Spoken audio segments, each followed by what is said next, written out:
जय जगन्नाथ। जय जगन्नाथ। जय जगन्नाथ। जय जगन्नाथ। अरे देखो तो इस तोते को, कितना मनमोहक है। जय जगन्नाथ। जय जगन्नाथ।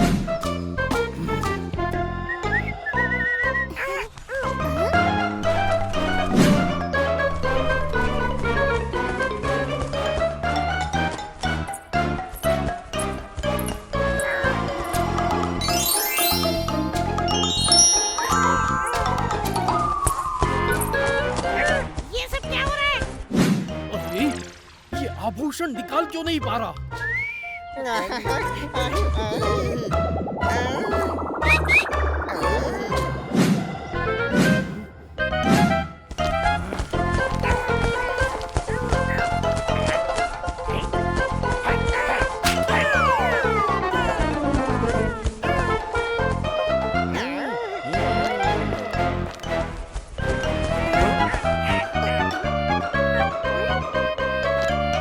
अरे किसका तोता है ये?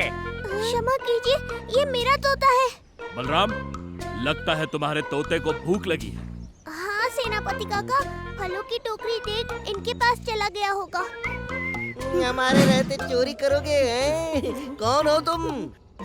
मैं मिठन, पर कैसे चोरी? क्या बात कर रहे हैं आप लोग? अच्छा, जानता है हम कौन है? ऐसी सीटी बजाऊंगा कि तेरे तोते के साथ तू भी उड़ता दिखाई देगा। आपको कैसे ज्ञात हुआ? क्षमा कर दीजिए, क्षमा कर दीजिए। अब मिठन ऐसा कभी नहीं करेगा, कभी ऐसा नहीं करेगा। चोरी नहीं करेगा हैं? हम भी देखते हैं मिट्टन चोरी कैसे नहीं करेगा।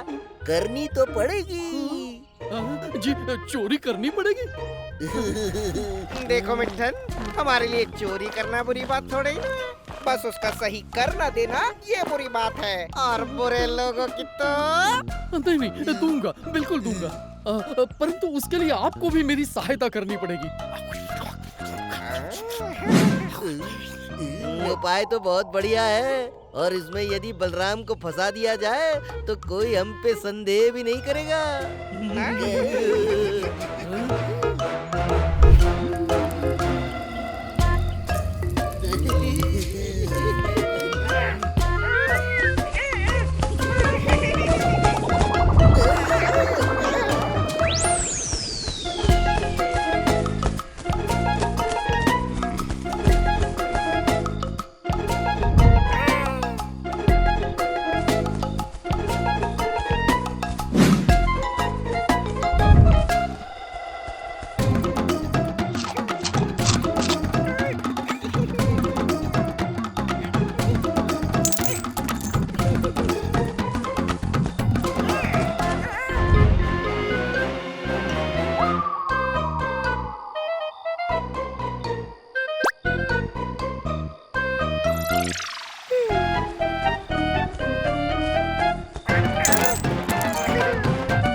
मान गए, चोर हो तो ऐसा।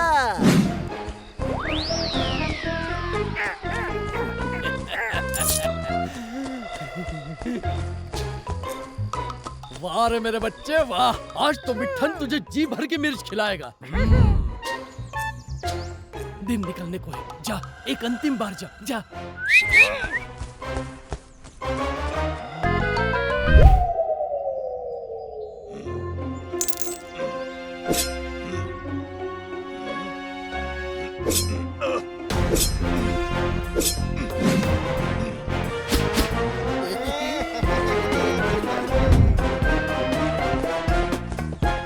सेनापति जी, आपका हार।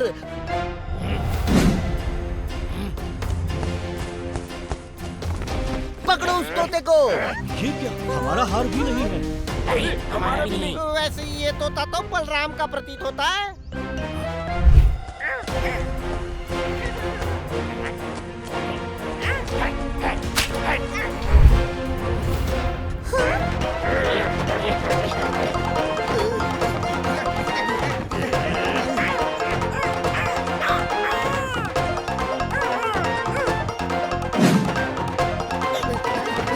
ये तोता कहाँ खो गया?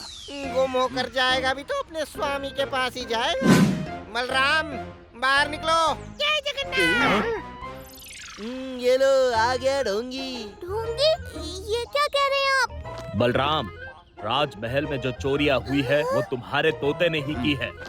वैसे यदि ये तोता आपके यहाँ चोरी कर रहा था तो इन लोगों के साथ कौन था? हाँ, ये लोग तो पूरी रात हमारे साथ भजन कीर्तन कर रहे थे और अभी सुबह से तो दोनों मेरे बगीचे के फूल चुन रहे थे। फिर ये चोरी कैसे कर सकते हैं?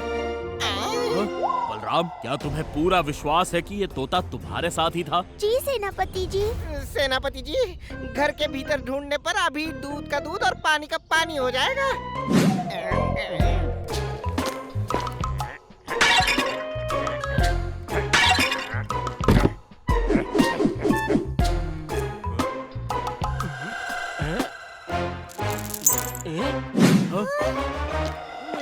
ये तो मेरा हार है।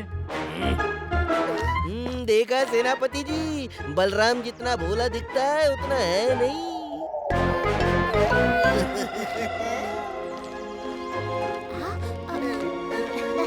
तुम चिंता मत करो टुक टुक, मैं हूँ ना।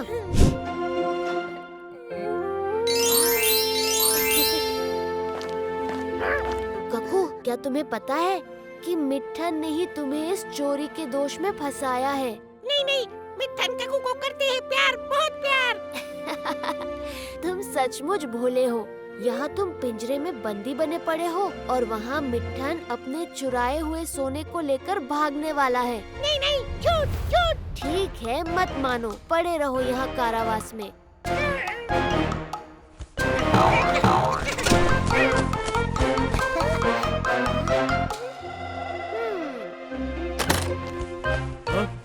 पकड़ो इसे, भागने न पाए। सेनापति काका, इसका पीछा कीजिए, यही आपको अपने स्वामी और चुराए हुए आभूषण तक ले जाएगा। सैनिकों, उस तोते का पीछा करो।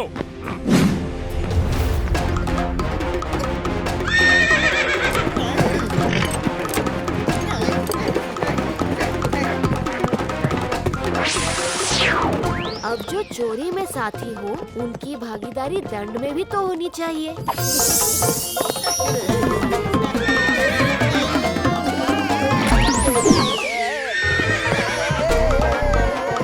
अरे, ये क्या कर रहे हो?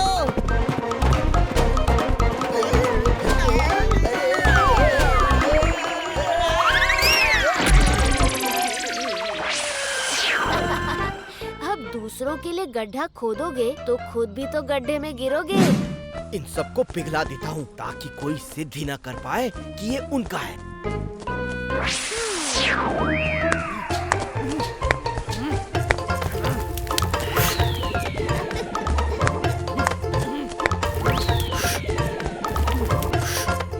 अरे ये हो क्या रहा है?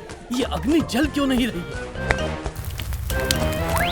अरे पहले तो जल ही नहीं रही थी, अब जल रही है तो पूरा घर जला दिया। नहीं,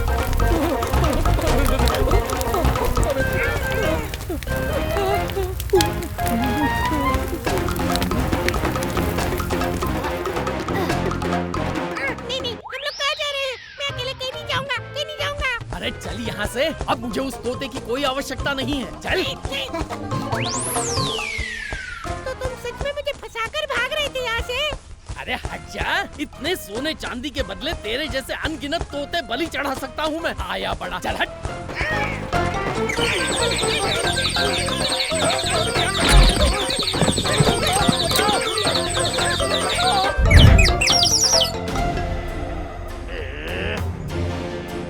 बहुत भाग लिए, अब चलो कारावास।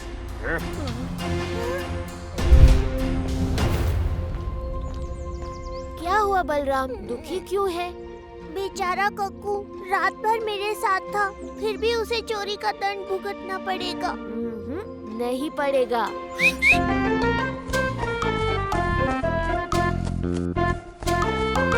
कक्कू, तुम्हें तो बंदी बना कर ले गए थे। नहीं, वो मेरा भाई बक्कू था। बचपन से मिठन ने हमें पाला था और चोरी करना सिखाया था। बक्कू तो चोरी करना सीख गया,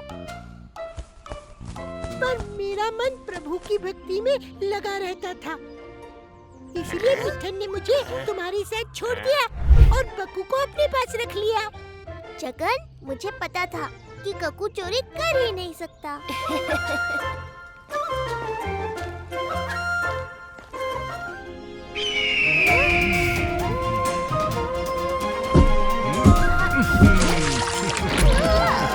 अरे बलराम,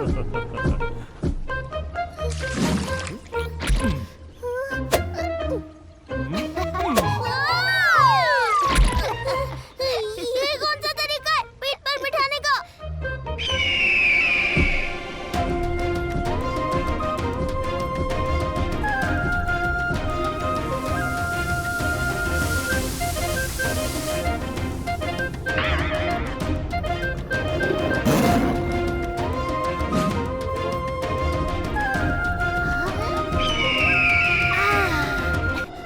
अरे बलराम, इतना निराश क्यों दिख रहा है? तुझसे क्या छिपा है? गुरुकुल से निलंबित होने के बाद कुछ अच्छा नहीं लग रहा। और कुछ नहीं, पर बर्फ अच्छी लगती है ना, वो देख। बर्फीला हिमालय। जगन, इन कपड़ों में तो मैं ठंड से मर जाऊंगा। अरे ये ले।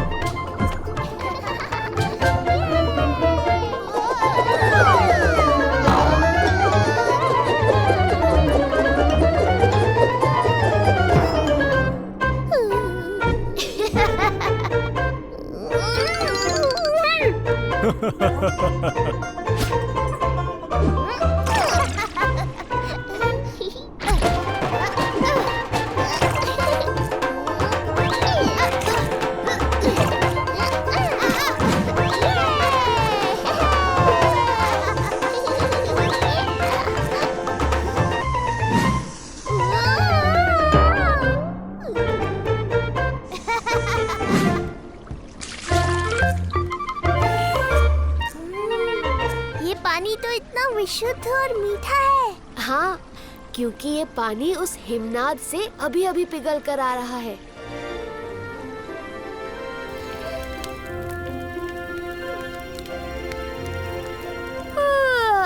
खेल कूद बहुत हो गई, मैं कुछ देर विश्राम कर लेता हूँ। इतने विशाल पहाड़ है, मेरी तो आँख ही बंद नहीं हो रही।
ये हिममानव तुझे प्रणाम क्यों कर रहा है जगन? तुम ही बता दो। जय श्री राम, जय जगन्नाथ। मुझे क्षमा कर दें। आपको हिममानव रूप में देखकर डर के मारे मेरा तो रक्त ही जम गया था। पर आप मेरे पीछे दौड़ क्यों रहे थे? मैं तुम्हारे पीछे नहीं दौड़ रहा था बलराम, बल्कि तुम्हें इस पतली बर्फ की चादर पर दौड़ने से रोक रहा था। परंतु आप यहाँ कैसे प्रभु? हिमालय का ये क्षेत्र ऋषियों की साधना का क्षेत्र है। यहाँ अनेक गुफाओं में ऋषिगण अपने तप और साधना में लीन हैं। और तुम तो ऋषियों के रक्षक हो, साधु संत के तुम रखवारे, असुर निकंदन राम दुलारे। बलराम, तुम सुनोगे हनुमान ऋषियों के रक्षक कैसे बने?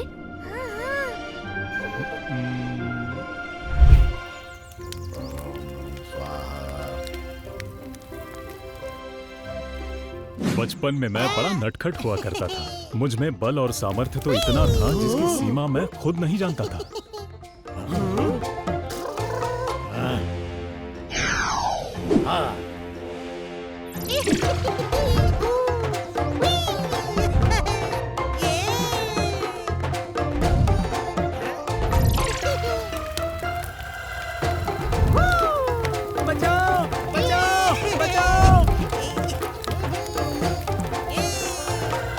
मेरे लिए तो हर एक चुनौती एक खेल था, पर एक दिन खेल खेल में मुझसे बड़ी गड़बड़ हो गई।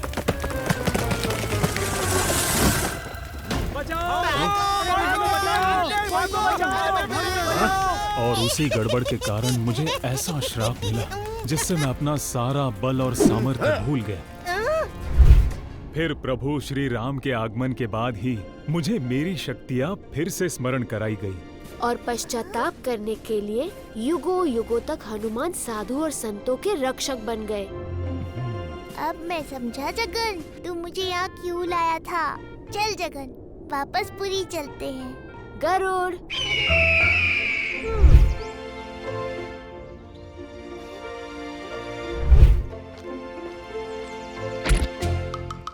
मैं भी ऋषियों की रक्षा करूँगा।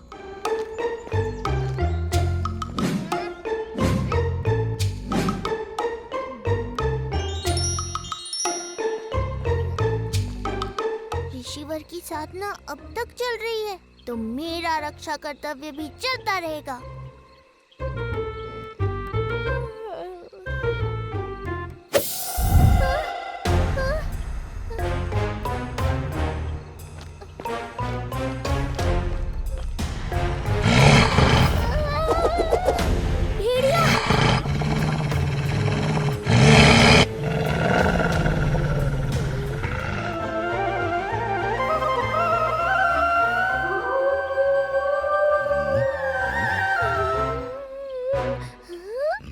बलराम,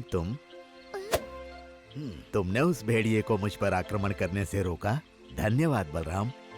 क्षमा ऋषिवर, आपकी साधना फिर भंग हो गई। नहीं नहीं बलराम, मेरी साधना बिना किसी विघ्न के पूरी तरह समाप्त हो गई। चलो अब तुम भी घर जाओ। कल सुबह गुरुकुल भी तो आना है पढ़ाई के लिए। क्या? तो क्या मैं गुरुकुल दोबारा आ सकता हूँ? मुझ पर कोई रोक नहीं? नहीं, ऋषि गणों की रक्षा करने वाले तुम जैसे छात्रों की तो गुरुकुल को और इस संसार को अधिक आवश्यकता है।